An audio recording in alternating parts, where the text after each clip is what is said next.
But if you've got less than 10% of your candidates accepting very strong counteroffers, if 90% of your candidates reject counteroffers out of hand, you know you're doing something right.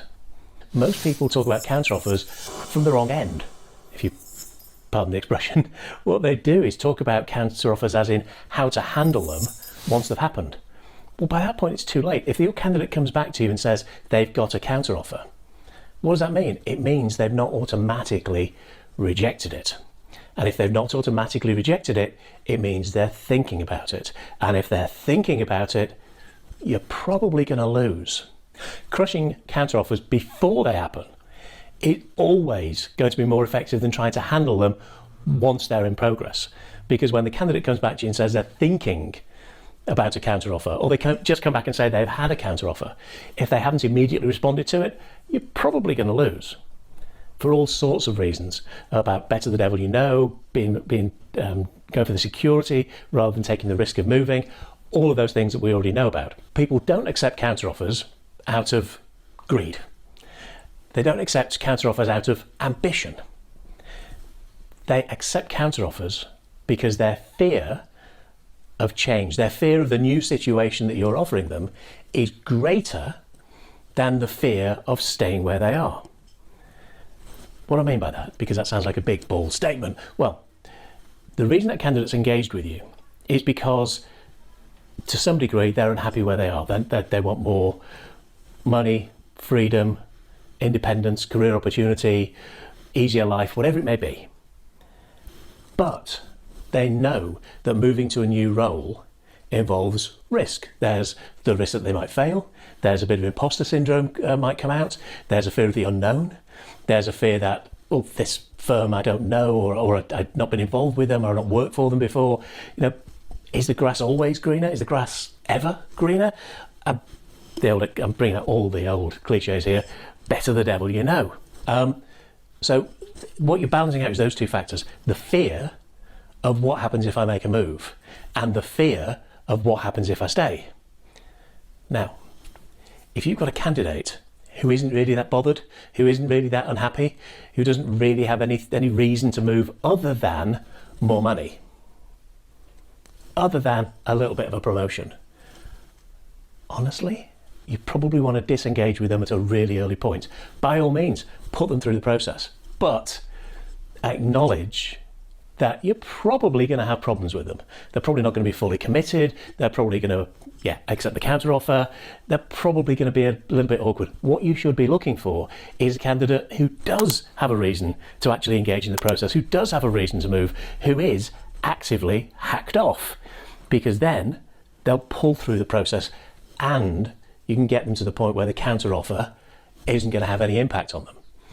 So the first thing to bear in mind is, and all of this, by the way, everything I'm going to teach you about counteroffers happens before the counteroffer takes place. In fact, pretty much all of it happens before the offer takes place. So what I'm talking about is getting involved in preventing counteroffers at the earliest possible stage. And this is the first part of the process. When you're qualifying your candidates, make sure that they have some reason to move other than money. Because if the only reason they're moving is money, then they'll stay for, well, money. Does that make sense? So what we're looking for right in the first qualifying stage and all the way through the conversation is two things. The first is, what is it they're unhappy about and why? What are they unhappy about and why? The why is the most important thing. The what is what most people talk about. The hassle, the lousy hours, the commute, the lack of flexibility, the money, the fact that their boss is a monster. But none of that. That's just stuff. What matters is why it makes them unhappy, why it stresses them, why it causes them problems or makes them feel bad or give them the screaming heebie-jeebies the first thing on a Monday morning or whatever it might be. So what is it they're not happy about and why? And what we're looking for is a combination of factors that gives them something to move away from, something that they just don't want to put up with anymore. And that why allows us to build up the significance of it. Yes, we understand more of it, and we'll come back to that in a second, but also it builds up the importance of it. If I say to you, for example, what are you looking for in your career as a recruitment consultant? And you say, whatever the hell you say. And then I say, oh, terrific. Why? That why will get you talking about it, and the more you talk about it, the more you feel it, and the more you feel it, the more real it becomes, and the more real it becomes, and the more you talk about it, the more committed you are to those feelings and that result. That's why we ask why. The second thing is we need them to move towards something. We need to have something that they want as well as something that they don't want. So what we're looking for is, okay, well, what do you want instead and why? So what are you trying to avoid? What's painful? What's giving you grief and aggravation? And what is it you really want? What is it that success means for you? What is it you want in your new role? What is it you want for you and why? And those two factors give you something to move away from and something to move towards. And that's how you motivate somebody. And you can keep coming back to those two sets of questions. What's giving them grief? What's giving them a hard time and why?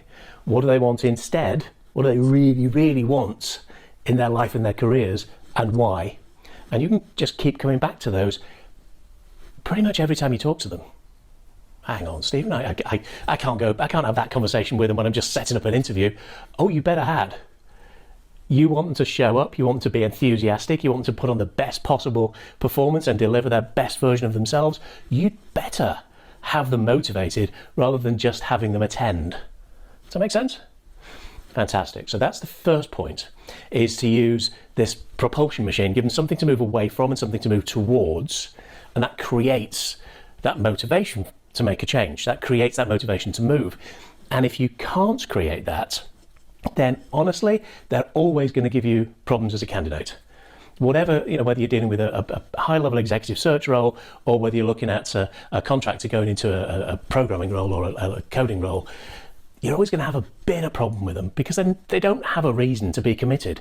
They don't have a reason to be motivated about change. That's the first thing. Does that make sense? So the first stage is that propulsion machine. The next stage is what we call amplifying and prepping. And this is specifically about preparing them for the counteroffer. Now, what most people do is say, oh, are you going to accept a counteroffer? What happens if they counteroffer you? The candidate will just go, oh, well, no, I'll tell them I'm not going to accept it because, no, I'm not going to accept a counteroffer, or don't worry, I'm not going to accept a counteroffer.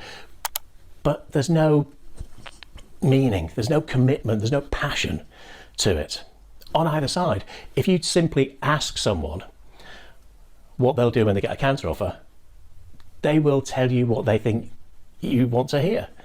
Or to be slightly less cynical about it, they'll tell you what they think they ought to say, or they'll tell you what they think they're probably going to consider maybe saying to their boss, or to their boss's boss, or to their boss's boss's boss when they get this counteroffer. That's not preparing somebody for a counteroffer. Preparing them consists of two things. The first is amplifying. And I've talked about that to some degree already. Amplifying is where you keep going back to what problems they have in their current role and digging in. Now, I've talked about why, but let me introduce you to the real tools on this. Let's say that somebody's been overlooked for a promotion, they've had other people go past them in their career, they've not had a pay rise for 3 years, and they get all the crappy jobs. Fine. Sounds a bit grandiose, but actually it's probably a fairly common situation. Here's what I'd be asking a candidate like that. So, candidate, how long has this sort of aggravation been going on for? How long have you been sort of treated like the low person on the totem pole, treated like a bit of a monkey?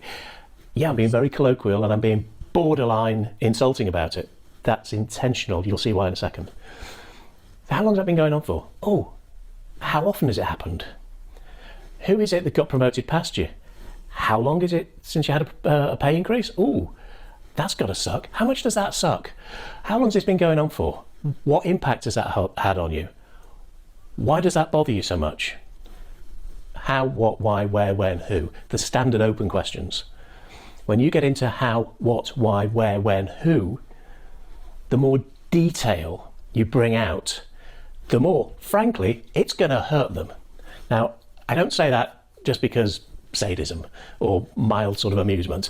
I say that because if they're not in pain where they are, they won't appreciate the gain of where they could be. So you have to build the pain so they really love the gain. Simple as that. So at least 3 times, at least 3, unless you've got a really short cycle, unless the recruitment cycle is literally Zoom interview, job, in which case you probably get the chance to do it once, maybe twice. But what I will do is specifically, deliberately amplify all the problems. I'll do it in a very conversational way. I'll say, hey, you know, Dick, Jane, Spot, how long's all this stuff been going on for? Oh, that must suck. I mean, how often have they done that? Oh, that's terrible. And I'll just amplify and amplify and amplify. The next thing I have to do is what I call prepping. I don't mean stuff in the garage full of dried goods and things like that. What I mean is prepping them for the actual act of resignation, because rehearsal and practice is the mother of skill.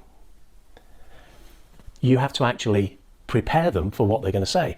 Now, what most people do is go, oh, so, you know, if they come up with a counter offer, what do you think you'll do? And the candidate obviously goes, well, I'll tell them no. They should have done it before. That's not prepping. That's not prepping. Prepping has emotional content and it has rehearsal. So, Dick, Jane, Spot, and this is where the fun starts. So if I'm going to prep someone, I want to know exactly what they're going to say and why. I want to know in detail. So when I'm prepping a candidate, I want to say, okay, when they finally come up with an offer that they could have done 2 or 3 years ago, but couldn't be bothered because they'd rather take you for a fool. When they finally come up with that kind of offer, what are you going to say? Oh, well, Stephen, I'll tell them that I'm not going to accept it. No, that's not what you're going to say. Okay, let's take it back a step. Who is it you're going to be talking to? Who's going to come up with this counter offer when they do? Because they will. So who is it? Well, it'll probably be person X. Okay, so person X. Okay, are they your direct boss? Are they HR? Who is it? Okay, so it's this person. Okay, and what they're going to do this over the phone? They're going to do it face to face. How will they do it? Brilliant. I'm making it as real as possible. I'm getting their imagination engaged. That's terrific. So, how are they going to do it? What are they probably going to come up with? Now, by saying what are they going to come up with, I'm making the candidate think about it. Oh, Stephen, you don't want them thinking about accepting a counteroffer? That's stupid. No, I want them to think about accepting the counteroffer because I want them to think about it and reject it. That's what I want them to do. So the more detail we can have, the more they can respond. Okay, Dick, Jane, or Spot, person X is there and they say they don't want you to leave, they appreciate you, they love you, and they come up with an offer, okay? You know what they're probably going to come up with, that's grand, okay? What are you going to say? I don't mean generally, I mean specifically, what are you going to say and how? You're not going to be rude, you're not going to be aggressive about it, but what are you going to say? Imagine that I'm person X, what are you going to say to me? That is what I mean by rehearsal. You actually get somebody to genuinely push it through, to genuinely practice what they're going to say as though I was their person X, their manager, their HR director, the whatever I am. And I want them to practice it 2, 3, 4 times so that when they get the stimulus, their response is immediate. Basic psychology, basic dog psychology. Ring a bell, doggy salivate. Get a counteroffer, automatically reply. That's what we're looking to achieve. Probably never get to that point, but we can try. Getting a little part of the way towards that is going to make a big difference. So that's what we're trying to do, is get them to stimulus, response. Counteroffer, no. That's what we're trying to get them to. And the more realistic we can make that conversation, the better. But, and here's the real secret, there was a thing I did right at the outset of that example, where I said to somebody, okay, when they finally come up with an offer that they could have done a couple of years ago, but didn't because they wanted to take you for a fool, How's that for a context? Okay. Is it possible the candidate can turn around and go, well, that's just not true? Yeah, absolutely. And that's really useful information, because that tells me that they're still feeling loyal to their current firm. So it's useful if they push back a little bit, because it tells me that me and my clients still have some work to do. We still have to sell them more on the opportunity. So it's grand.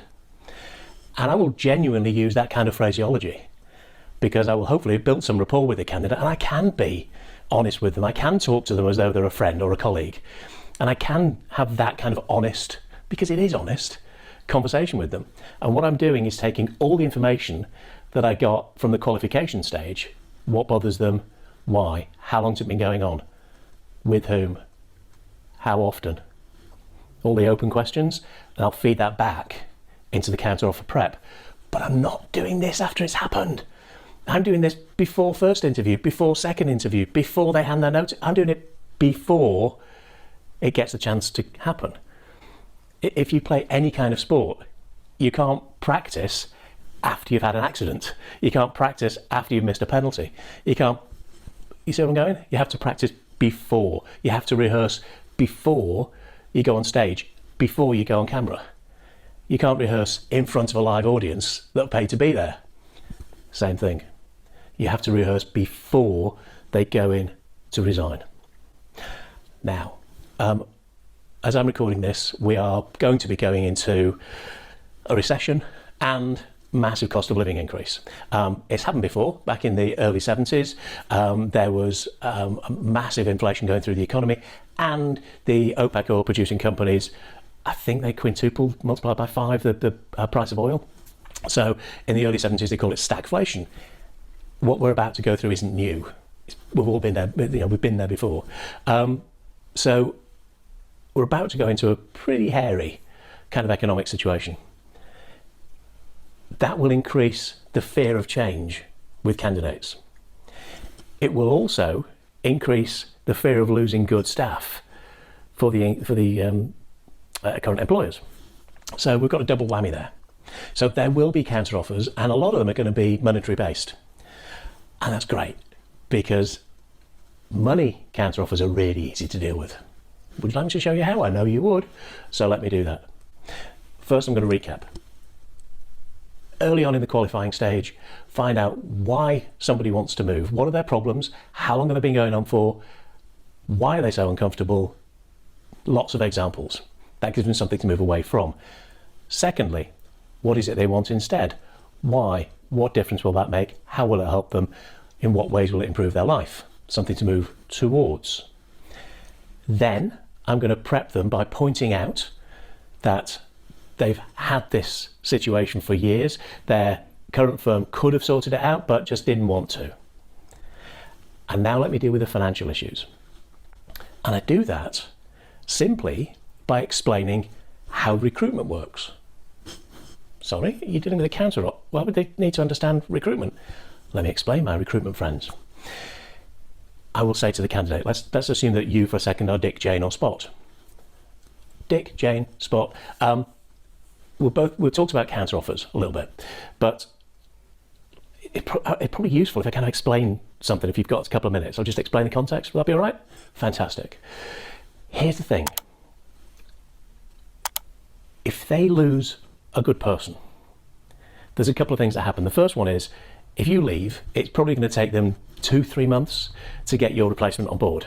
And honestly, that person's probably not going to be as good as you, and they're certainly not going to be as productive as you for a number of months. So it's going to take them 2 or 3 months to get somebody on, and then probably another 2 or 3 months for them to start to really produce and be effective. So, from you handing your notice in to them getting back to where they are now, it's like between 3 and 6 months of increased hassle, increased cost, lower productivity, whatever it may be. Yeah, does that make sense? So that time to get your replacement on board is a cost. But also, they'll probably have to hire someone like me to bring your replacement in. Now, the way I get paid, you probably know this, but the way I get paid is I charge 20, 25, 30%, whatever it may be. I charge X percent of your salary, or their salary, the other person's salary as they come on, as a recruitment fee. So that they're paying that up front. Okay, so they're paying a recruiter 25% to get your replacement in, and then they're losing money for 3 to 6 months while they get your replacement really organised. So, let's assume that it's only a 5% cost for that 6-month delay. So what I'm saying is, if they, when they do make a counteroffer, because they're going to, and when they do make a counteroffer, honestly, if they don't increase your basic by at least 30%, they're laughing all the way to the bank. If they offer you 10, 15%, they're honestly taking the mickey, because it's going to cost them 25 to 30% to get your replacement on board. And they know that. So the last thing they want to do is do that. So if they don't come up with an offer that's at least 30% more, honestly, they're taking you for a fool. Now, just a thought. That's just, most people haven't been in a recruitment situation. They've never actually paid people like me. So, you may know that, you may not know that. Just a thought. Okay? I mean, what do you reckon? Do you reckon they're going to come up with a 30% increase? Boom. Now, what I've done there is finish the prepping for a financial counteroffer. Now, in some cases, the financial counteroffer isn't the issue, so you won't necessarily need to do that in all cases. But right now, it's probably going to be. It's going to be a thing for this period of economic horror story that we're going to be going through. So, 3 stages to dealing with a counteroffer, crushing a counteroffer before they start. 1, get into what they're moving away from and what they're moving towards at the very earliest stage. Write a qualification and keep repeating it all the way through. What problems have they got? Why? What's the impact of that? How long has it been going on for? How often does it happen? Who is it that does it? All that stuff to move away from. What do they want instead? What will help them? What's going to be a big bonus for them? What's going to really make a difference for them, and why? That gives them the thing to move towards. And you do that at a really early stage. That's at the qualification, and that's the motivation stage. The second stage is where you continue to amplify the impact of those things. What will it mean? In what way? How often? Keep amplifying it. The more emotion you can attach to their current pain, the less likely they are to accept a counteroffer. And the third stage is prep. And you literally take them through, I was going to say role play. Most role plays don't have emotional content other than the terror of being on a camera, but genuinely attach as much emotion to the conversation that they're going to have as you possibly can. Prep them for the fact that they're going to be insulted. Prep them for the fact that they could have done this 6 months, a year ago, but they just didn't want to. It was easier to take them for a fool. Prep them for what they're going to say and how they're going to say it, because the more real that preparation is, the easier it is for them to reject the counteroffer. Now, hopefully that's all made sense for you. 3 stages. During the qualification, find out what they're moving away from, find out what they're moving towards. During the recruitment process, keep amplifying it. Keep increasing the significance of it. Make the new opportunity more and more attractive, make the existing role less and less attractive, more and more unpleasant. And the third one is prep. Prep them in as much detail as possible for what they're going to say and how, in as much finite, granular detail, in as realistic a context as you can do. And that's how you don't just handle a counteroffer. You make a counteroffer feel like an insult that they're going to reject instantly.